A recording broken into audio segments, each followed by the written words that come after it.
for that inability to move the chains on third down. I mean, they have an elite receiver and an elite quarterback, yet they seem to never be on the same page. Are you talking El Camino? I'm talking about Riverside. Riverside's whole thing is, look, they decide to pass first downs. And Right. they're not converting. So Right. then it instantly eliminates the run, and then it forces you to pass. And it typically gives you third and longs.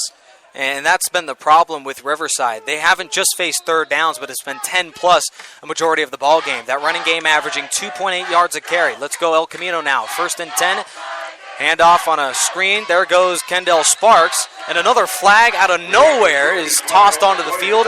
And we'll check the penalty here. Hey, that back judge threw that flag about 40 yards from where he was standing. Let's see what he says or what he saw. Another, maybe a better throw than any of what these quarterbacks have had today. We'll check the penalty, though. El Camino, a sloppy first quarter here, Dan. It is, I blame the offensive front. The offensive front here is not able to sustain their blocks and allowing this Riverside defensive front, to get in there to notch. Looks to be another penalty potential. I'm struggling to what the penalty is. It ends up being a 3-yard setback. 1st down and 23 from the 8-yard line. Riverside can pin their ears back on this play. Yeah, it says 1st and 23 to go. Wow. Hey, you got pretty much 3 more chances to get it, so let's see. Well, Riverside has pinned El Camino inside their own 10 nearly every play of the football game. The Warriors have had absolutely no offense in this ball game. 10:47 to go, no score. Handoff on a delay. There goes Kendall Sparks, and that play will be blown up immediately. A nice play made by a backup defensive back who's finally getting some playing time. Thaddeus Legron, a loss of 4. A little too conservative right there by the El Camino side of the ball. On going with the delay, getting nothing from it. I want to see Notch get back there and pass the ball a little deeper. Notch is standing 3 yards deep in his own end zone. El Camino's ran 7 plays for a combined negative 20 yards in this football game. Far from what we expected coming in for an offense that has been relatively good compared to Riverside's numbers. We talked about the Tigers being good offensively. El Camino pretty good, led by their starting quarterback, Joey Notch. Trayvon Watson right there with the deflection, totally reading that one. Great defensive effort right there, acting like a lockdown cornerback. Well, Watson out of West Adams Prep had the near pick 6 last week against Grossmont College and had another pick 6 against Saddleback. This is a man that's looking towards a couple D1 universities, and to go along with the remainder of that secondary, it's Trayvon Watson that keeps the glue together, per se. That's right, and they've got another guy that's just as good, and that's Trayshawn Broughton. He was our player of the game in week 2 when they won that double overtime thriller against Saddleback. Yeah, he leads the team with 4 pass defense, and he's going to have to be another stalwart defensive back here on a 3rd and 24, located to the near-hand side. Notch out of his end zone, pass rush coming, hoisted way over the head of his intended target. That'll be number 19, Davian Goodall, incomplete and a 3-and-out. Second straight by El Camino. Wow, I'm really liking these defensive ends. I'm talking about Devontae Wilson, a sophomore, 6'5", 260 out of Corona. The guy's got size and he's got the speed. Coming from the edge, getting to Broughton right there. Well, Jeremiah Mitchell, Devontae Wilson, and Mickey Fangatua combined for 7 sacks this year here, Dan. Yeah. And they lead a team that ranks in the top 5 in tackles for loss and pass defense. This is one of the best defenses in the NFL. 3rd and 24. Notch, a roll back out of his end zone. Throws it right into the arms of Hodgkins. Second time's a charm, and he's in for 6. Touchdown, wow. Tigers. Wisconsin bounce back. A.J. Hodgkins, the freshman, with his first pick of the year. Right there, you got to give that interception credit to Jonah Moy. Jonah Moy coming in on a delay blitz.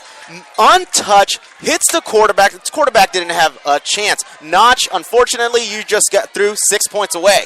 Well, he nearly was intercepted the first time for a touchdown by A.J. Hodgkins. It's very nice to see that linebacker make that play. I guess another rebound by the former Wisconsin product. And now he bounced back here to start for Riverside. And he's been library quiet here the first couple weeks. It's because Jonah Moyes played pretty darn well. Exactly.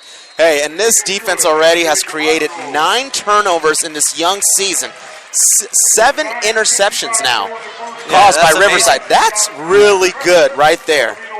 They're one of the best defensive groups led by their turnover differential. They're among the tops in the JUCO world in defensive takeaways. That's now The interception number 7, as you mentioned, and that linebacking core pretty good, not just with interceptions, but the pass defense have been great. Starting with Jonah Moy, what makes this linebacking core so good? Their ability to understand the play. It seems like they're well coached. They understand which lane to go to when the run is coming at their way. They understand their assignments when it's a pass. So it's a well-coached defensive team.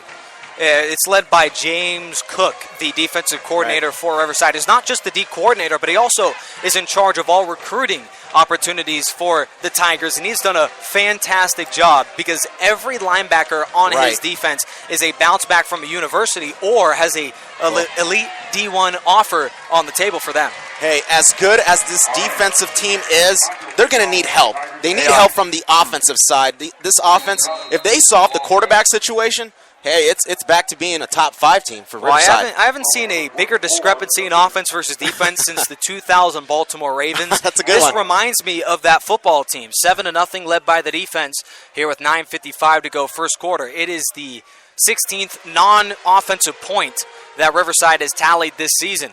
Out of the end zone goes Sparks to the 5. 10 zigzags to around the 14-yard line, and cleaning up the mess looks to be Thaddeus Legrone. That special teams, Dan, I mentioned one more time, El Camino has yet to start a drive from outside their own 20-yard line.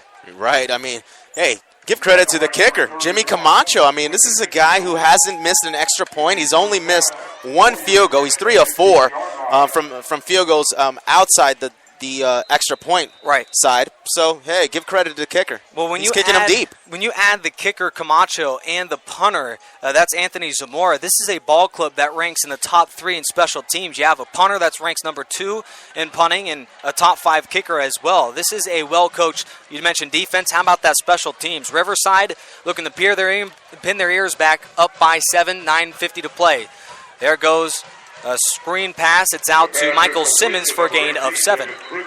Yeah, that play right there looked very familiar. It's a play that they were successful with earlier, but it got called back because of a penalty. They think they have something on the flats. Well, El Camino, trailing by 7, is looking for only their second first down of the game. I know it's still early, but the Tigers, with their strong defense, you got to be able to engineer long drives if you expect to win this football game. 9:50 to go. Now down to 9:19 on a running clock. Tigers bring 7, handoff and a delay to Sparks, and that run's going nowhere. A.J. Hodgkins, an amazing first quarter by him. Tackle for no gain. A.J. Hodgkins, all the way from Oregon, 5'11", 235. This guy, hey, Riverside must have seen something in him to bring him all the way from Oregon. He's only a freshman and will be an interesting product for the Tigers next year if he hopes to try and lead this Riverside team to a championship. It looks like the Tigers were called with a penalty. It's a 5-yarder, and that'll move the chains for El Camino. Let's hope this is not the start of a penalty-ridden game. Tends to always follow Riverside. Yeah, Riverside's been one of the more sloppier teams in the JUCO world. Nearly 400 yards worth of penalties, as Kendall Smarks is ridden out of bounds by Terrence Solomon, no gain. Yeah, again, A.J. Hawkins getting involved right there as well. I like the aggressiveness. I mean, the guy was going out of bounds. He pretty much gave up on the play. Hey, I'm going out of bounds. But these defensive guys, they were going to let him know that we're here to play. Well, Kendall Sparks, the El Camino running back, who was looking towards having a career day against Riverside, well, I'm sure he has less than 5 yards rushing in this game after Kendall Sparks entered the football game averaging over 4 yards a pop. It has been far from an efficient day by this running back. Another handoff to Sparks, bouncing outside, and he's tripped up behind the line of scrimmage. Impressive play by number 99, Jeremiah Mitchell, and it'll be a loss of 1. Wow, this defensive front is not playing around. It's all business tonight. Right there catching the running back in the backfield. I like the energy this defensive front is putting up today, Nick. Well, Riverside has been depended on defense to make the stops. They gave up over 120 yards on the ground. I'm sure that was the key emphasis following the Grossmont game. They're trying to do a much better job, led by their front four, one of the best in the junior college ranks. 3rd and 10, shotgun snap. Nosh fires over the middle and has his man. An impressive catch and run. It's a pickup of 11 for Michael Mora, his first catch of the game. and move the chains for El Camino. Their third first down here in this football game. Yeah, Michael Mora had to use a little bit of guts in that play, taking 2 hits as soon as he caught that one, still being able to hold on to the ball. Good job by Notch as well, zipping that ball in there. Notch's longest pass completion today. It's an 11-yard pickup. El Camino has yet to enter enemy territory, but has a 1st and 10 from their own 39. 7:45 to go. Tigers lead by 7. Single back handoff. Kendall Sparks has room across the 45, and he bullies his way for a pickup of 9. Kendall Sparks, his longest carry of the day, and it'll be a 2nd and 1 at the 48. The best drive so far for El Camino tonight, and I wouldn't jump to a conclusion just yet, but it looks like they're starting to settle down, and that's something that El Camino needs to do if they're going to have to compete with this Riverside defense. Riverside against the run, number 2 in the division, only giving up around 105 rushing yards per game. That's fantastic given their offensive ineptitude. 2nd and 1, single back handoff. There goes Sparks, 1st and more into enemy territory, and he's spun down after a pickup of 6.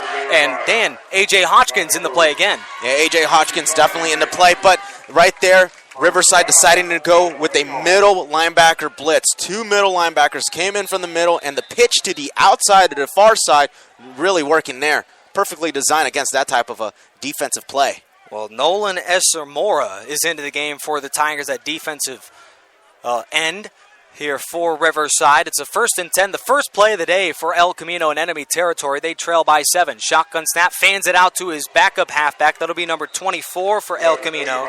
That's Justice Ayanu, and that's still a run that I'm sure El Camino would like to have back. Yeah, but one thing I just want to bring up is Jonah Moy getting involved in every single tackle. That guy is a gamer right there.